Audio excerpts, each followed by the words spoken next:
very closely, oh, you commented, you said this, you said that, this is my response.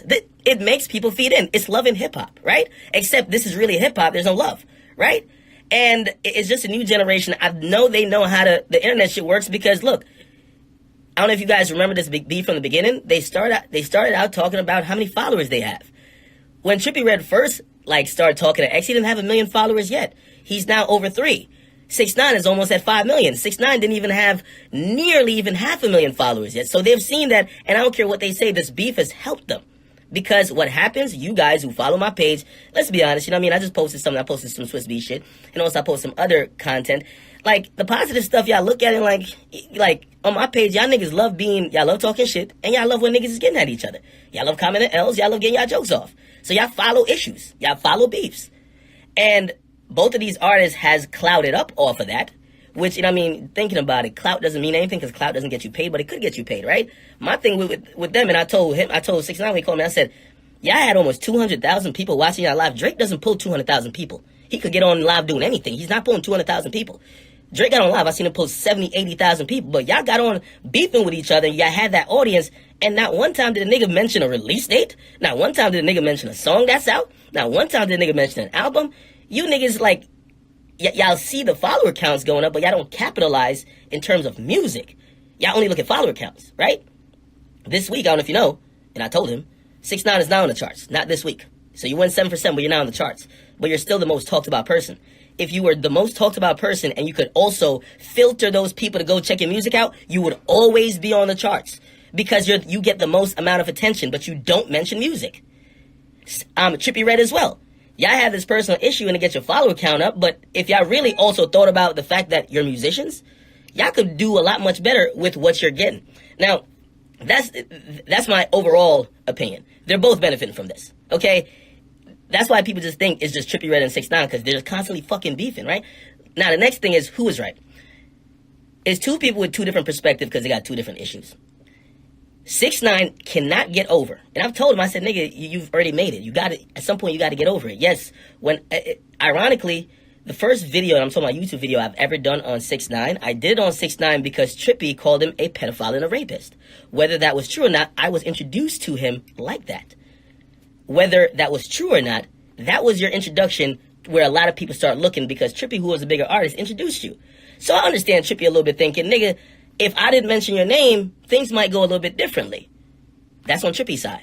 You know what 6ix9ine is thinking? Okay, number one, I made Gummo, so I'm not going to give you credit for putting me on when my song has done way more for me than you've done, right? Because when you put me on, you put me in a negative light, which if I didn't have the music, I would get buried. So 6ix9ine's thing is, you want credit for you mentioning me on a bigger stage, but you really try to bury me. And when you try to... Wow, my bad. Phone need to be charged. Hold on. And when you try to bury me, right? When you try to bury me, you basically are now you're trying to take credit for me not getting buried. Try to kill my career. Now my career is doing great in spite of those allegations. I'm going to use this moment to shit on you every single second. And what I was asking TRIPPIE is what 6ix9ine did. You know what 6ix9ine told me? Because when I first met him and how he acts now, completely different guy. Like I told him, I said, when I saw you online when the nigga said you were a rapist, you sounded very apologetic and you sounded like you were... I mean, I'm not disrespecting him. You sounded like you kind of like a bitch. Like you were like, I'm sorry, yo, I don't want no problems. Now you're like tough gangster, fuck you, blah, blah. Yo, this, that, and third class. You weren't that person at first. You know what he said? He said, because I was smart. He was very popular. I wasn't popular. I can't talk that shit when I'm not popular. If I'm not that guy, I can't talk that shit. Right? But that's smart. That is smart. Now that he's that guy in terms of clout, and yes, I know clout is such a stupid word when you think about it in the grand scheme of things, but it does matter for these artists. And most of these young artists, like Lil Pump is 17, right? You have 6ix9ine, he's 22. You have TRIPPIE, who's 18. You have X, who's 19. You can't be judging them like fucking Gucci Man, who's like 40 or around 40, okay? Or Rick Ross, he's 40. T.I., he's like around 40. I mean, these guys, they've grown, or Kanye is definitely 40. But like the internet, this Instagram shit, what I post, even how I caption it, I've learned I gotta think about it to make sure I'm being fair to every artist. Cause yeah, my Instagram is definitely a big platform that they judge their whole shit on. They're like, all right, well if Akademiks captions it like I'm losing, people might think I'm losing. So it matters. So I've taken responsibility in that. Like I try to call it down the line. If TRIPPIE say something good, let's put in the caption, let's rock with it. But That's where their issues really lie. Their whole issues lie. One guy feels like the other tried to kill his career, and now that he's up, he's not on some, let's turn the other cheek, pause, and just keep going. He's like, no, I'm going to point out the fact that I'm a bigger artist than you. I'm going to point out the fact that you tried to kill my career. I'm going to point out the fact that you failed, and I'm going to point out everything that shows people what you did to me and how it hurt me. These are two hurt niggas. These are two hurt dudes, and they're not going to admit it. That's why I could be objective in a minute. They're two hurt dudes who, deep down, they kind of do like each other. And when I mean like each other, not like that, but like they had experiences with each other. You feel me? Like, I know a lot of y'all, of course, I'm always down for the jokes. Like, the jokes with me and 6ix9ine, like, shit, that was probably Trippie, and, like, me and 6ix9ine was probably Trippie and 6ix9ine times 10 before. I didn't even know the nigga existed. So, yes, 6ix9ine is hurt. Yes, Trippie is hurt. You know why Trippie is hurt? Because Trippie thought he could just apologize and make a video saying, hey, remember when I said this nigga was a pedophile? He's not no pedophile no more. We cool. Forget about it. Trippie thought that. But you know what ended up happening? He got punched in the mouth in New York. And because of that, he's now mad to say, you know what? We've never put a finger on you. I've never put a finger on you. Now you put a finger on me, it gets complicated. So both of these guys, they have these separate issues. Trust me, if you guys ever think like, yo, why don't people work it out in between? Shit, I know both of them. I've definitely tried to, y'all want to talk? They're not interested in that. By the way, they've talked. They've talked multiple times. I've heard them have conversation, and you know what I mean? It's on a different accord, but what happens is what you should know that happens with clout and the internet, right?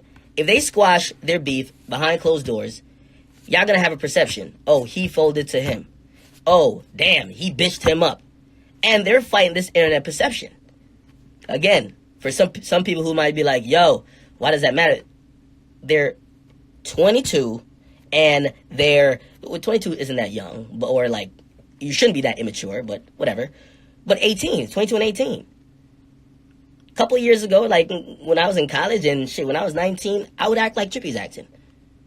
And if somebody did me wrong and I was 6'9" and I'm 21 or 20, I'm acting the same way. So it's one of those things where the pendulum will keep swinging, and I've told 6ix9ine that. I said, yo, you're the hotter artist now. People gonna rock with you. But what happens in a year when Trippie puts out all his fucking hit records? What happens when he gets all the juice? And now everybody's on his sack because he's the nigga. Now they're looking at you to say, my nigga, we've heard enough. Blicky got the stiffy. They've heard that flow enough. They're like, what's next? What happens then? The pendulum swings with Trippie. Now how will he handle it? Trippie at that point will probably not even be your age. He'll probably be 21. You know what Trippie gonna do? He gonna continue the same bullshit. He gonna say, remember when you were hot, nigga? Now you fell off. It is what it is. My thing is, and I say to both, I say violence cannot be in this because y'all careers are both succeeding because of y'all little beef, right? Y'all love the back and forth, and y'all want to get the, you know what I mean? And that's why I was telling them, like, y'all gotta have something where y'all settle it on a public ground or public platform where it has to be shown. Because I know they both claim to be gangsta, and I'm not here to say nobody isn't gangsta, but y'all are not, what y'all are doing, y'all are battling in the court of public opinion. I don't think gangsters care what niggas online think or who's winning online. But everything y'all say to each other is online. You get me? Y'all are making videos back and forth. So you want the people to believe that you're in the right and the other niggas in the wrong. So whatever y'all do to sell it, y'all gotta be like that. I hope no violence comes out of it. Trippie makes phenomenal music. 6ix9ine makes great music. Right now, as I said to Trippie on live, I said 6ix9ine is hotter than you right now. If I had to say who has the most range and who seems to be the most talented, that might be Trippie, but he doesn't have the most hype. And talent doesn't always have the most talent. Doesn't mean you're the hottest nigga, period. There's hella niggas who got a lot of talent and their record label dropped them and they're struggling, okay? It's out here. But that's all I want to say. I know a lot of people feed into it. They pulled 190,000 people live. And if y'all think the problem is just them or me, think again. Because you guys love drama. You guys don't just love positive shit. If a nigga was giving his mama a car, maybe 5 of y'all would watch it. To watch 6ix9ine confront Trippie Redd, man, you probably texting all your niggas. So I just want to put that in perspective. And hopefully, you know what I mean, if this is a beef, because, you know what I mean, I think niggas be having, like, niggas like to have revisionist history in terms of acting like they don't like beef when something bad happens. Oh, shit. Damn, I didn't like it because that happened now. Nah, y'all niggas was all entertained. Y'all niggas was all tuned in. And, you know what I mean, like, also, this is me putting out there, I hope nothing ever happens I want these guys to really talk and resolve these issues, but I'm not these men. I try to give good advice. But if something happens, I don't want y'all niggas to then look around and act like y'all weren't running from stream to stream, page to page. Where Academics, did you get that live? Whatever, because y'all like it too. So that's it. But that's just my official thoughts on it. I hope they settle it. But I do realize that both are seeing their career benefit from it. Them niggas kind of feel hot. When you pull 190,000 people in an Instagram live, you feel hot. Okay? Does it translate to record sales? Whole different discussion. All right? I was just about to say get in the comment box. Make sure you guys like and subscribe to Academics. I definitely was about to say that. But yeah, that's what I wanted to say. And other than that, Lil AK the hottest in the streets. And for all you other rappers who are just nobody cares about because you're just not 6ix9ine or TRIPPIE REDD right now, tough luck. You better create a fake beef or something.